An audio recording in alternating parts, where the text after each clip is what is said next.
Salut à tous, c'est Pank de la chaîne, bienvenue sur cette vidéo qui aujourd'hui va parler de l'approche ericksonienne du cours numéro 6 du Level C de la Milton Erickson Institute de Phoenix. La prof, c'était Liliane Borges et on est au cours hypnose médicale.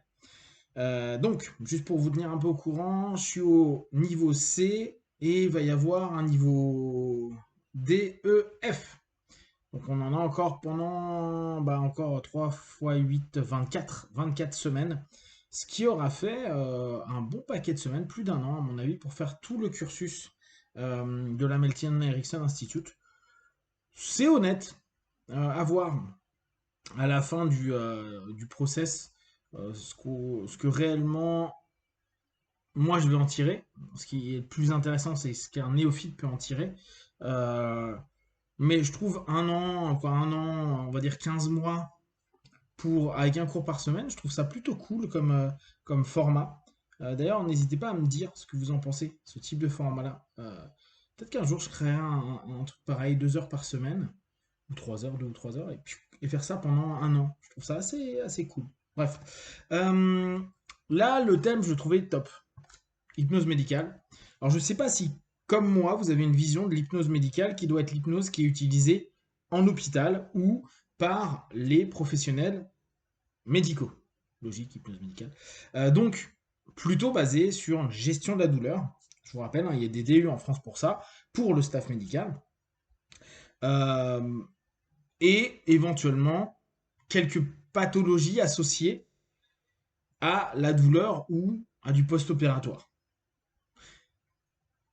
Éventuellement, on pourrait y rajouter les accompagnements, mais là encore, ce serait pour compléter les cheminements dans des chimiothérapies ou d'autres thérapies qui sont vraiment complexes et longues pour le patient.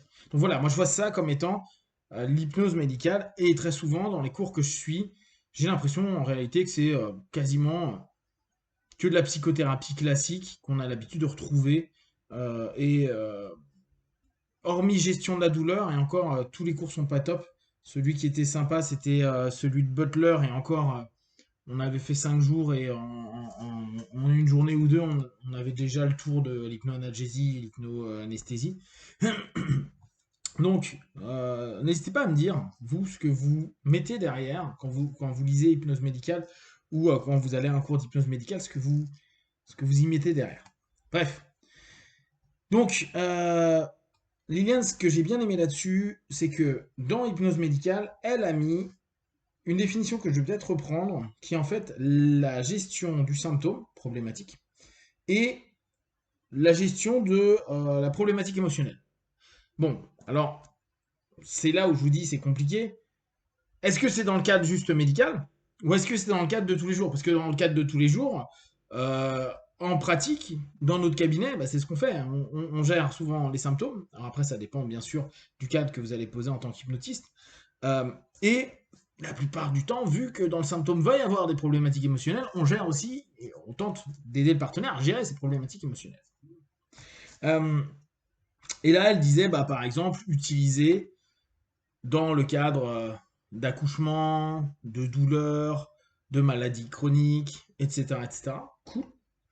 Euh, mais je vous avoue que j'ai pas trop capté la différence avec ce qu'on peut faire en psychothérapie en tant que psychopratique pour nous, hein, en tant que discipline complémentaire à un médecin. Le médecin s'occupe à donner des médicaments ou à donner des exercices ou une diète ou n'importe quoi, et nous on va accompagner et aider le partenaire. Je vois pas en quoi nous on ferait moins de l'hypnose médicale à ce moment-là. Bon, ça, bref. Donc, compliqué parce que je trouve que très mal défini. Euh, Elle fait un truc cool, elle dit il y a une différence entre la douleur et la souffrance. Et pour elle, et ça je trouve que c'est très très cool, en tout cas on peut le garder, quoi, moi je vais le garder, la souffrance, c'est l'histoire qu'on se raconte sur la douleur qu'on a. Donc en gros, le storytelling, le scénario et la manière dont on va nourrir les acteurs de tout ça à l'intérieur de nous.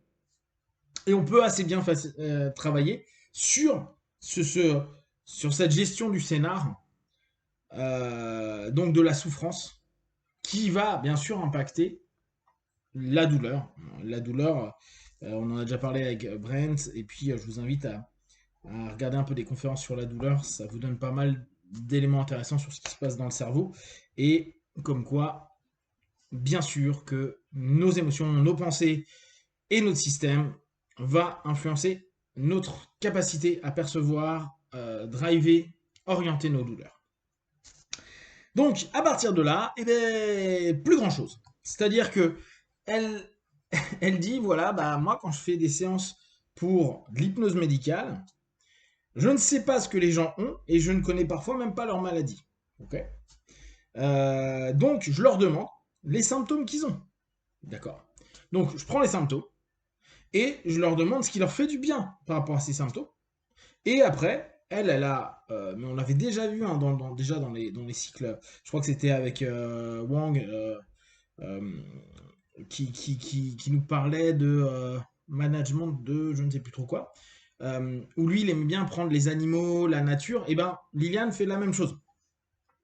Elle dit, je prends le symptôme, je crée des ressources au travers d'aller inspirer la lumière, être en connexion avec le soleil, développer la flamme violette. C'est pour les gars un peu ésotériques. Respirer. Et à un moment, elle reste sur un truc genre respirer. Donc j'ai eu l'impression qu'elle nous est limite un cours de sophro. Bon, vraiment pas au niveau d'un cours de sophro, mais à dire voilà l'importance de la respiration pour que la personne retrouve son, son centre, qu'elle arrive à apaiser les choses, etc., etc. Et après, elle nous a fait une démonstration où elle prend toujours, donc dans leur école, là, à chaque fois qu'ils nous font la démo, ils prennent toujours la même personne. Et apparemment, elle est asthmatique.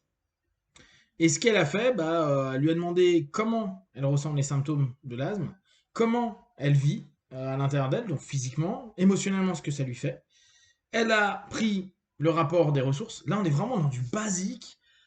C'est le l'hypnose 101 que n'importe quel bébé hypnotiste qui va avoir n'importe quel type de problématique va faire. J'ai une problématique, je sais pas trop ce que c'est, on définit un objectif par rapport à cette problématique, j'essaye de comprendre, quoi, je sais pas, je comprends les symptômes que le partenaire vit, je prends des ressources par rapport à son vécu et surtout par rapport à sa problématique, et après, je vais simplement ramener ces ressources plus des ressources que je peux proposer. En l'occurrence, elle a fait nature, connexion à respirer profondément et se remplir de plein de choses pour renlever les choses négatives.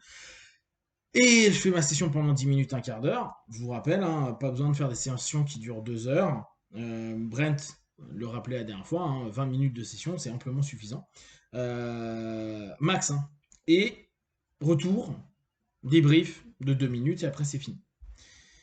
Je trouve ça un chouille léger.